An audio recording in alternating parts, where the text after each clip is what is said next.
We have a couple who not only, come on up, not only did they do it themselves, they don't even live in the city that they did it.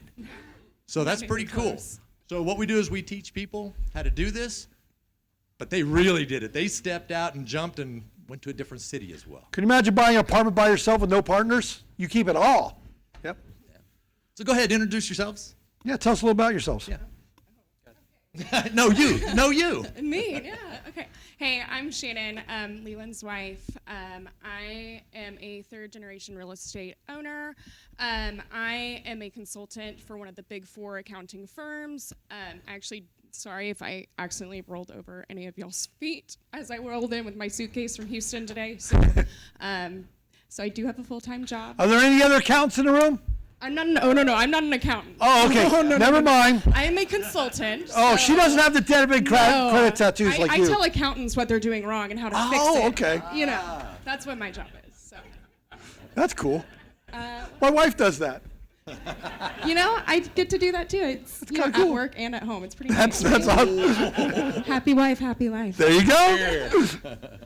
I don't know what else to say. My name is Leland Hernandez. This is my smoking hot wife. That is my beautiful daughter, our beautiful daughter. There you go. Her name is Charlotte, and she's the exact reason that we got into this. I want to give you kind of the story of us first, so you kind of understand. Really quick, what do you do, Leland? So I am an electrician by trade. I actually used to do like smart home stuff, i.e., you want to turn your oven on from your iPad. I did stuff like that. Okay, cool. That's what I did.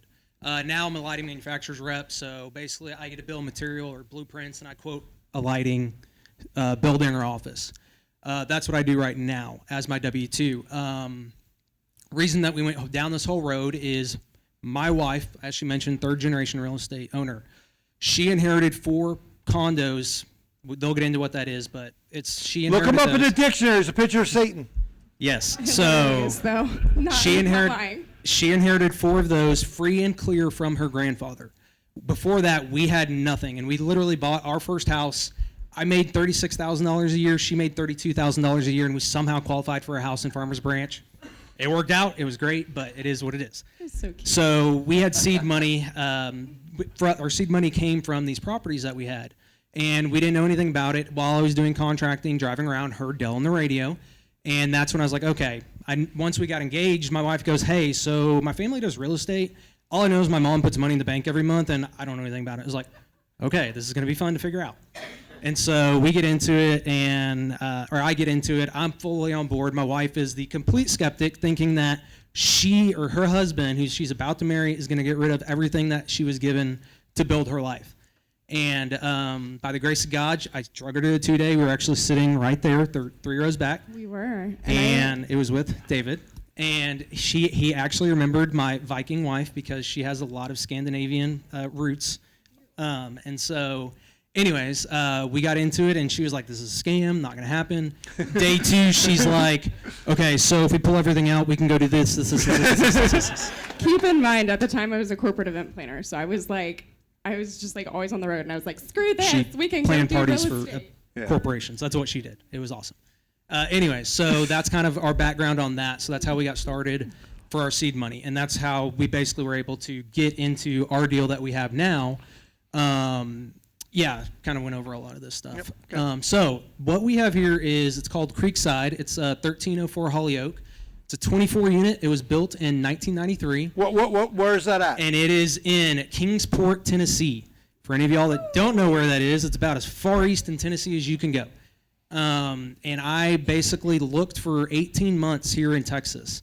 And I worked really, really closely with the local mentor, Alex Clark. Mm-hmm. He actually, believe it or not, has a picture of me in my underwear while I was trying to underwrite a deal, because he didn't believe me that I was about to go to sleep. Okay, I know lifestyles. I can't believe he just said that. Yeah. But it's true. You don't have to send us pictures in your underwear. It worked out. It was a good moment. Yeah, it was kind of, we were so tired. We had a newborn at the time, and so, we were tired. And I was like, no, we're doing this. And I was just chugging along. And so if it wasn't for him, I honestly probably wouldn't be where I'm at today with a lot of this, because I understood how to do the MFQA, which is how we run the deals to understand if they make sense to invest or not. We have a spreadsheet for everything. Right. That's It's a what an spreadsheet. It's a giant FFQA is. spreadsheet. Just use a word spreadsheet. And so so back to the deal. We got this one, saw it in a blast from Tennessee, didn't believe the numbers on it. It ended up being true, and there's actually, come to find out, another member actually passed on this deal, and I spoke with them briefly about it, and that's, kind of the 2020 hindsight, whatever. They wish they had bought it because I was telling how well that we're doing with it. So Who it's a understands very that? small world. So let's elaborate a little bit on that as well. They found this from a blast from one of our brokers in Tennessee. So A lifestyles understand a lifestyles broker. So understand what that means. We have brokers who will send you deals to look at. We have brokers in Central Texas, North Texas, South Texas, Houston area, Georgia, Florida, Missouri, North Carolina, Tennessee, yeah, all over the place. all over the place. Phoenix. So you don't have to buy here in Dallas. If you want to buy, can I say Hawaii? I don't know if we have one in Hawaii. We don't have a yet. broker out there. Not yet. Live But where you buy want to there. live. You can live out there with the communists, You can buy but invest where it makes sense. Hawaii doesn't make sense. anywhere, not Hawaii. Yeah. So saw it come across in a blast and got under contract with it. Believe it or not, I actually signed the contract with seeing 3 pictures and not even complete financials on it. But I trusted my mentors and everything else, and we got through it all. Once we got into it, we had to come to the table at closing with $400,000. Again, we did not have $400,000. We, part of the legacy thing, was given that as seed money to start our lives. So really quick, guys, and I want to cover some. Normally, we cover a deal where it's a syndication or a lead investor. He'll put the deal together, and then other people will invest with him. So if it's 400 grand, they might have somebody at 25K, somebody at 50K, somebody at 25K. How many people in this room come up with 25K? So you could own part of the apartment. So if the apartment makes 100% return, it doesn't matter if you put in 25, 50, or 100 grand, you make 100% on whatever your share is. Everybody follow me on that? Really simple so you understand that. Now, if you put in 25K, you don't own the property by yourself. You own like all the toilet seats. You get what I'm saying? But you own part of it. And I think we should add too, like for us to be able to do the 471K that I think I about fell over when we signed that paperwork. Yeah.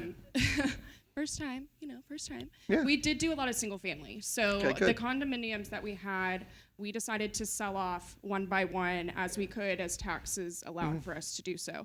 We then did a 1031 exchange. We had we had a house in Oak Cliff, and then we bought 3 houses in Fort Worth. So I just want to kind of like set the stage of how we got to the 471, because yes, we could have outright sold, all of those condos over, let's call it I think we did it over 2 years maybe, but we didn't want it to just sit. The worst thing you can do is just let your money sit.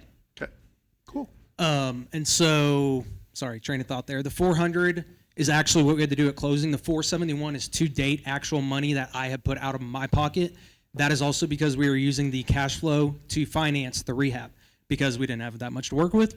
We had W-2 jobs, so I didn't need to have extra capital sitting there. So that's how we did that. Okay. Initial financing, the loan was literally 1,230 million. Do you want the clicker or should I do it? Go ahead. You ready for the next one? Yeah. Okay.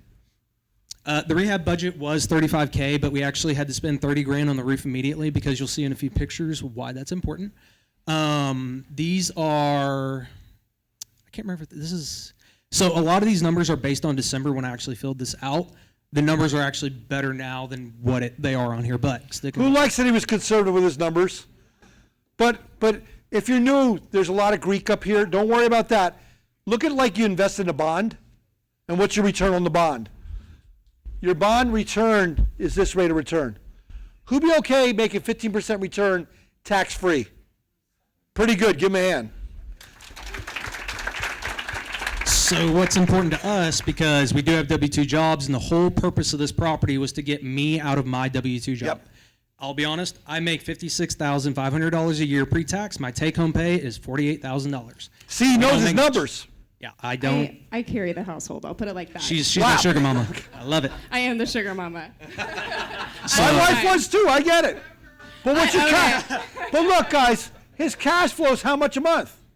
6 grand. 6 times 12 is 72 grand a year. How much income does he have to replace? What can he do right now? He could be a stay-at-home mom and do all the dishes and stuff for her. I'm cool with that. As of last week, we officially hit my replacement average per unit rent as of last week. So I officially replaced my income on that. Yeah. One deal changed lives. Stay-at-home That's why dad it says coming zero in hot. distributed, because it goes right back into the property. But if we weren't taking any of that to rehab it, it would be straight into the bank. Cool. You can go to the next one. Okay. This is just an outside picture of it. So it's really just one giant, long building is what it is. And on the backside, I don't know if I have pictures of it. There's literally a creek that runs down the backside. Okay, so this picture right here. Again, I have not seen this property other than a few pictures, and they told me that it was rehabbed. It's all great, yada, yada, yada. I'm like, great. Walk in, don't have to do much. We walk into this, and we start talking to the tenant that's in there, and we're like, okay. And I was like, oh, man, you know, what's the deal with this hole right here? And he goes, oh, well, it only starts leaking after the second day. And I'm on my second unit of a 24-unit apartment doing this for the first time, and I'm like, my wife is going to kill me. This is gonna be great. I almost did. And so, and these are actually pictures that I took. I get up on the roof. I'm not scared of it. I'm a contractor, so I did all of this. This is what it looked like beforehand. This is what we do now. These are actually the exact models, whatever you want to call it, part numbers from our personal house. So that's what I wanted it to look like. When we sold our personal house to get some of the funds for this property, we now live in a duplex that her grandfather built. These are the exact things, and I literally sent them a video from when we sold the house to my management company, and I said, can you do this? And they said, yep, sent me a quote on it, and that's what we rolled with. So what we do now is we went back in, fixed all this ugly stuff that you see there. We just go in, we fix it up, put all LED throughout, and then you come out with this right here. That's actually just getting replaced. That's an old dishwasher. The cabinets were actually in a really, really good shape. And all I have to do is replace the hand pulls right here. Yep. So really minimal stuff, but it really makes it pop. And you notice they're not Taj Mahaling, they're not overspending. It's workforce housing. They don't need to. Know your market. Yep, know your market. And we should add too, our property management company, they are very, I guess, responsive to our requests for pictures, to say the least. And so we had a view into all these renovations every day. I make them take a picture of every wall, every floor, every ceiling of every room. That way I literally can do a digital walkthrough, plus my own pictures to verify from when I was there on site, then, you know, obviously whatever happens while someone's living there. See, he has more pictures of his property than his kid. That's a true statement. If you look at my phone right now, it's from one of my other projects that I was doing due diligence on, and That's I had okay. to get rid of all my daughter's pictures. So yeah, that's It's a true on statement. mine. It's okay. There's plenty on mine. So yeah, this is what it looks like after we've done renovations, and what we're doing is getting rid of this old vinyl stuff, and we're still putting vinyl in there, but it looks a lot more modern, and on some of Right. it, you can't even tell, like, this is it right here. Yeah, And looks like a so wood floor. a lot of this is, this is the only thing that you need to, is this line right here. Yeah, these the bottom bottom. two. These two right here. So we do make, right now we are at 17% cash flow. We've only owned it for 8 months, and I'm just under year 2 numbers. And like I said, I only needed to replace $48,000 take home pay. That is take home pay, and because we're actually going to get the kind of a little high level here, but we're doing accelerated depreciation on it. So I'm going to have a heck of a lot more losses, and none of that should be taxed. Give him a hand. That's why we love real estate. Okay. You ready for the next one? Yeah, sure. That's pretty easy. Everybody understand what a 15 to an 18 to a 19% return is? Would that be pretty good? Yeah, and again, that's year 2, and I've only owned it year, Yeah, 8 so months, he was and we're above projecting that. 15, right? By the end of year 1, but he's at 17. He's already in his year 2 numbers ahead of time. So he's doing a good job. Or they're doing a good job. Oh no, it's all him. Oh, it is all him? Let me be very clear. This is him. Okay. This is not me. I do my consulting work, living Okay. my best life, and he does this. I love it. So yes, we right now are sitting at projecting that the property's actually worth about $3 million as of today. That is also at a basically 6.5 to 7 cap. That's very high level, but those of y'all that know.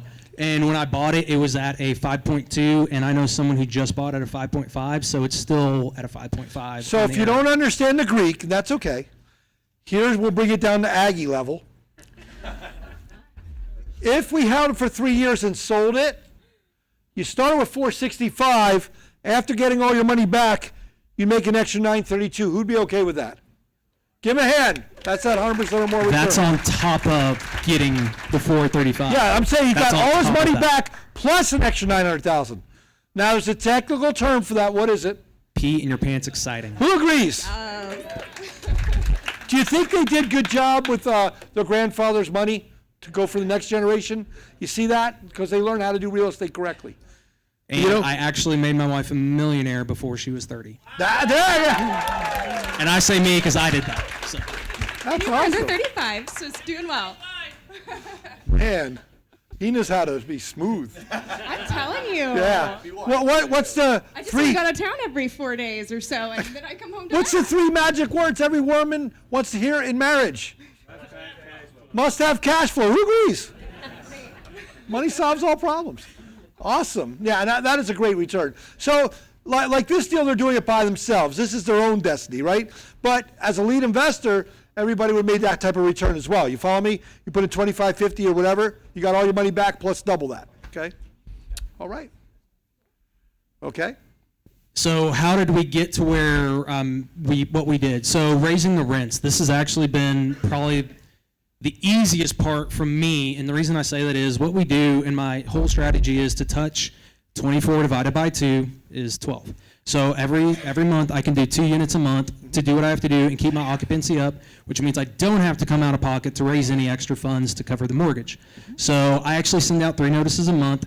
2 of the tenants typically take it right off the bat, don't blink an eye. The other one says something, and 9 times out of 10 they actually take the increase, and I don't have to do anything, which is awesome. And then, so I replaced the roof immediately. That's the biggest expense I've had so far. Basically, you could tell that the water was coming in very, very badly, as you could see. And my maintenance calls went down almost 40% just because of the roof. So I fixed a lot of issues right there, so now I can actually focus on doing the interior rehabs, but we only do that as we non-renew because I want to keep it up and running so I don't have to put more money into it. And that's how we're doing it. If you just take care of people, they'll take care of you. Does that make sense? Best product, best price, service by the best people. That's our model, and he's doing just that, taking care of people. Okay?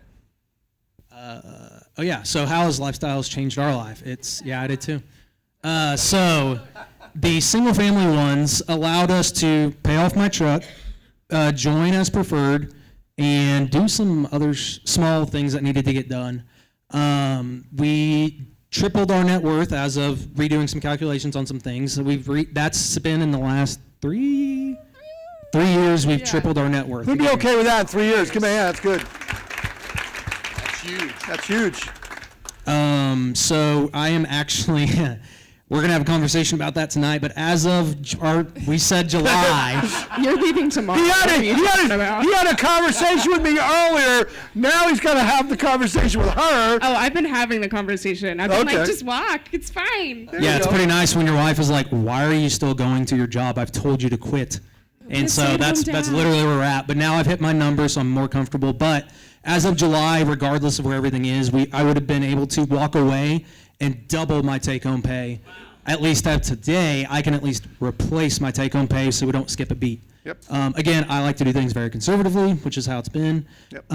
Yeah, and I'm 33, and I'm 30, but I'm going to be 31 in July. so yeah, we're trying out to do this very young. And Who's jealous of these young folks? Yeah. Give him a hand. It's great. So that's and also it's changed our life in a lot of different ways. Like we didn't even notice until you saw us get emotional up here. But it's I never would have thought we'd have been here because I remember when we were sitting there the first time. Jesus. It was 5 years ago? Yeah, 5 years ago is now. when we started I this was journey. 25 and you were 28, maybe? I don't know. 27? I can't count that low. I remember my wife looking at me and going, I want to be up there and I want to tell these stories. I want to do all this. And so we did it. She's the type A, isn't she? And you're the type B? Big Okay. time. Yeah, you'll find in every relationship, one's like a go-getter and the other one's like, hold on, honey, slow down. That's You know what this I'm saying? So that's good. I'm the one that was that like, we need balance. to do this deal. Yep. Cool. Do you want to talk about our short term, or you want to do it? Okay. Short term goals. Sorry, clearly I've been talking in front of clients for 4 days. So closing the first lead deal. That's coming up, I need to look to you, right? Yeah. Hopefully, we'll just let that sit. Hopefully, we'll let that sit. Depending on funds, purchase another independent rental owner property. So we're hoping to probably do that this year or next year, depending on just what comes down the pipeline. Leland will be full-time real estate here. I'm hoping tomorrow. Go put on your 2 weeks. Got to get the vacation time first. Yeah. Get all that first. Suck it from that company. We would love to do like a really nice vacation. I will say this, like Leland and I, we are very conservative in the way that we do things. We have been really holding back on a lot of things that we would have loved to been able to do that we have watched our friends do. We sold our house that we brought our child home in. Yeah, so that was really hard. That was probably the most emotional thing, but it's paying off in dividends because we are talking about being able to go they have the on fancy vacation. new car. You don't have to work anymore. Very different choices. That's the thing. So it's kind of pick what you want. Long-term goals. 3 years, we want to have multiple lead investor deals going, including passives and probably a couple more IROs. We do want to buy our forever home, so we live in Rockwall right now. We'd love to stay in Rockwall, so it's kind of one of those things we're hoping to be able to buy. And then in the next 5 years or so, maybe out of my W-2, I do love what I do. I'll be completely transparent with that, so I'm not quite ready to walk away, so we'll see what I feel in 5 years. And then we love not being around people.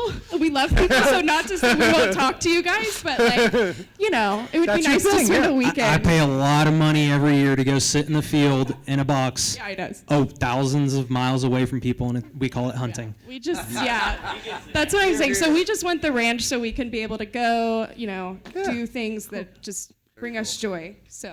Trust me, we because got a of lot of lifestyle. rednecks here. How many rednecks do I got? See that? There they are. Yep. But it is truly because of lifestyles we've been able to do this. We've had the roadmap. We've had a lot of people. We have people that we know here tonight that are supporting us, and it really means a lot to us. So just know, like, you're not just alone in this journey. You do have a lot of people that really do care about you, and they're not going to, like, lead you down this terrible path. Okay. Do you want to give any shout outs? Yes, specifically to Mark Petz. He was my mentor for the IRO deal. Okay. And He's one of our national mentors. National mentors. Alex, I already mentioned him. He's a great resource. Yep. He couldn't help me because just of how you have to keep, local, national, Tennessee, national. yep. And then Cindy is a godsend. She Love goes Cindy. above and beyond. She's phenomenal at everything she does. She goes out of her way to make sure you as either an owner, a lead, or a passive need what you need. She will go above and beyond, and I can't tell you how important she has been in this whole thing.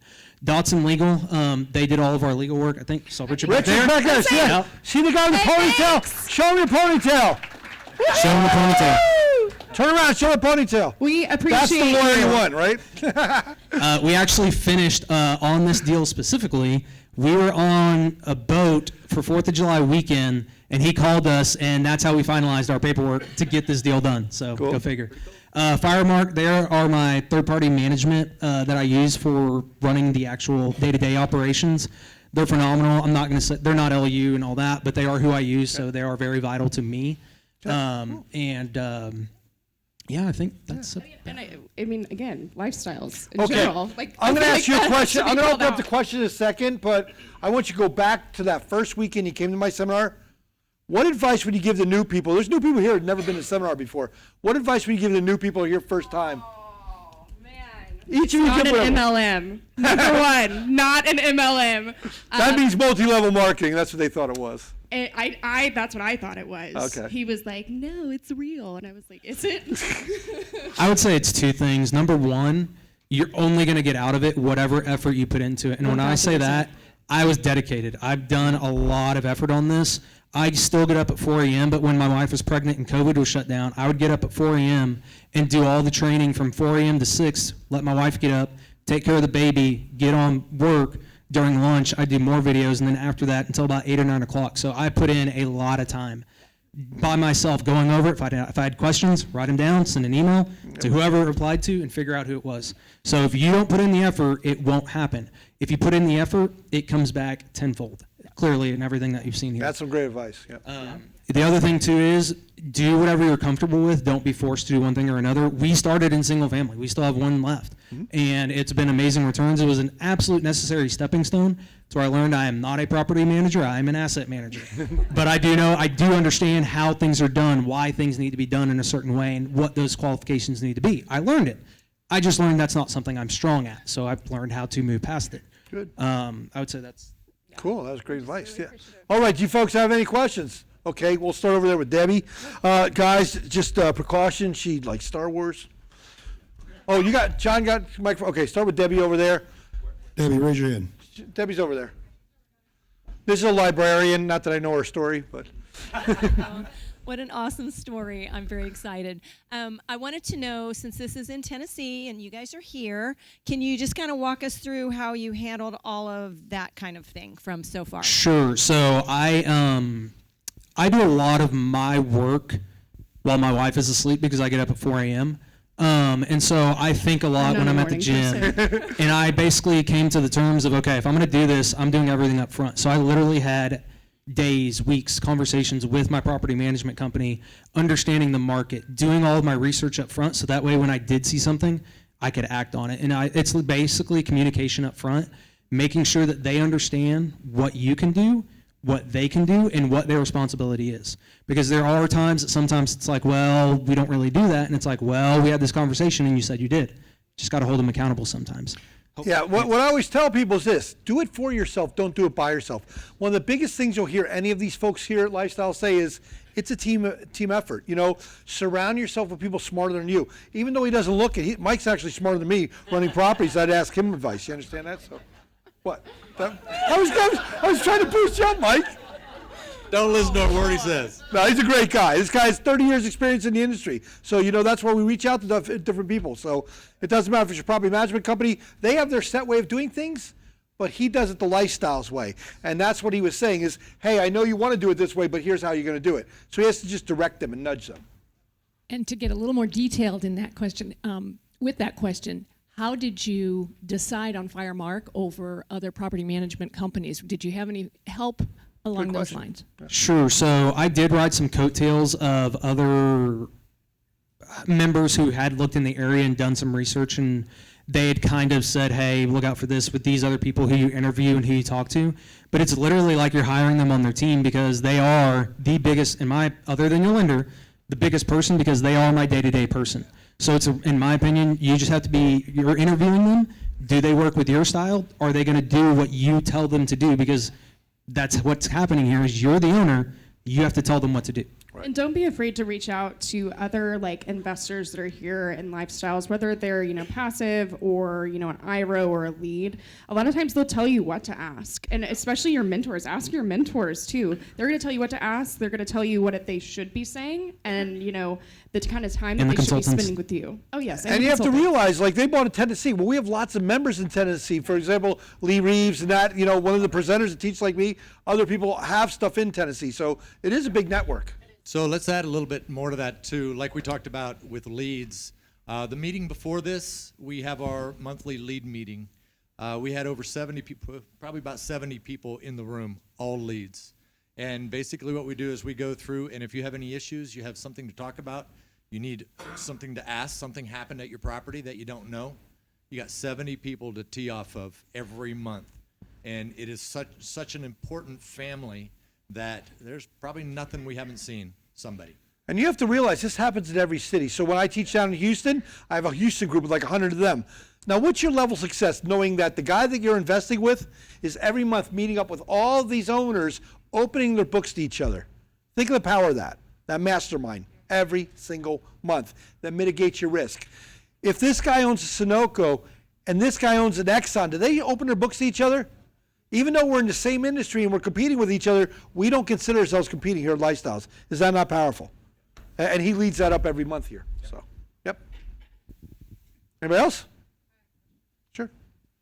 When you were managing the rehab in Tennessee, where do you get your contractors and who manages them? Yeah, So the question was, when you manage a rehab and you're in Tennessee, did you have to knock out some teeth? No, that's what you said. So when you're managing rehab and it's Tennessee and you're here, how did you handle that? Yeah, so I have a really good relationship with my property manager, the one who's my actual person, if you will. And we just We had conversations, and I told her what it is, and they literally had the blueprint. I said exactly what I wanted. So, Did that property manager provide you with the electrician?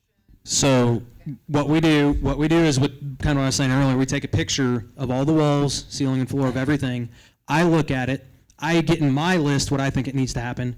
They then get their contractors to come out. They give me a quote on it, and I compare and I say yes, no, okay, change this. That seems a little high. That seems low.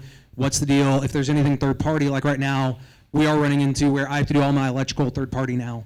Aside from I say third party, aside from my management company. So they have to go and hire somebody else just because of how we're doing certain things to make sure it's all correctly done. There are small little things you don't necessarily have to do that, but that is one thing. So I look at their quote. I've been in the industry. I understand things. I used to do some rehab, so I know what I'm looking for. And I just do compare and contrast, and we have conversations on it. That's the best way to do it. And basically, if you don't like it, go get another quote. Go hire another general contractor. Yeah, typically we would get 3 bids. There's a whole period called a feasibility period before you even bought it. He kind of has the scope of work determined ahead of time. When you go to the seminar, we break all that down, 3 steps of feasibility. So kind of pigtailing on that question, I saw on one of your slides you had like $35,000 for a 24-unit place. That seems pretty light. So what had happened was it was advertised, rehabbed, ready to go. So I was anticipating a yield play. And when I got into it, it was a value play. So that was going into the deal. That's all we were expecting. Once we were on site and saw it, holy crap. It was a whole other thing, and it's been phenomenal. Don't get me wrong. Now remember, he said he's doing it out of operations. Correct. So that's $7,000 a month or whatever he's putting back in right now. Right, and so I average about $4,300 for my rehabs, and that includes new floors, new flooring, paint throughout, cabinetry we're starting to paint, but not that much, LED throughout, all the sheetrock repair. That's about it that we're having to do. So we're getting away pretty cheap for what it is. Funny story, I was having to do the first time, I was building my quote out, and it was, I don't know, like $4,500 here. When they bought it in Tennessee, it was actually $4,300 because it was cheaper, because it's not so marked up because we're in Dallas. It was just one of those things, I was like, where did the extra money go? And it was because they're buying it local, not out here. Cool. All right. One last one. Up. Okay. One over there. Go ahead. Maybe two more. Two more. Good evening, guys. Congratulations to you both. Thank you for sharing your Thank story. you. Quick question. You showed that you're going to make a lot of money in about 3 years. What's your plan with that? Is it 1031 and do Great another question. bigger one, or go passive? So I'm glad you said 3 years. Actually, that problem is a today problem. So we're in a great difficult situation of, do I keep reinvesting all of the cash flow to get the higher rent and potentially refinance it, or do we get it ready to sell, leave the meat on the bones, and do a 1031? We don't have an answer right now. We're still figuring out what we're going to do. We're doing a very high-end rehab on one unit right now, and I'm pushing the market on this specific one. That's going to kind of determine which way we go. We're asking $300 over my pro forma rent. For those of y'all that are in apartments know that's a really big deal.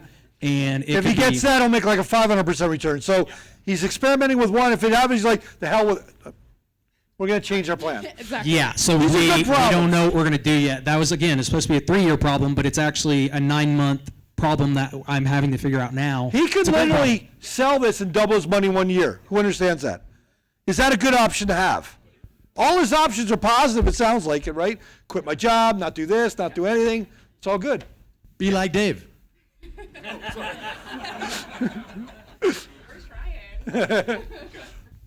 I don't want, he's good looking, I'm fat. Why would he want to be like me?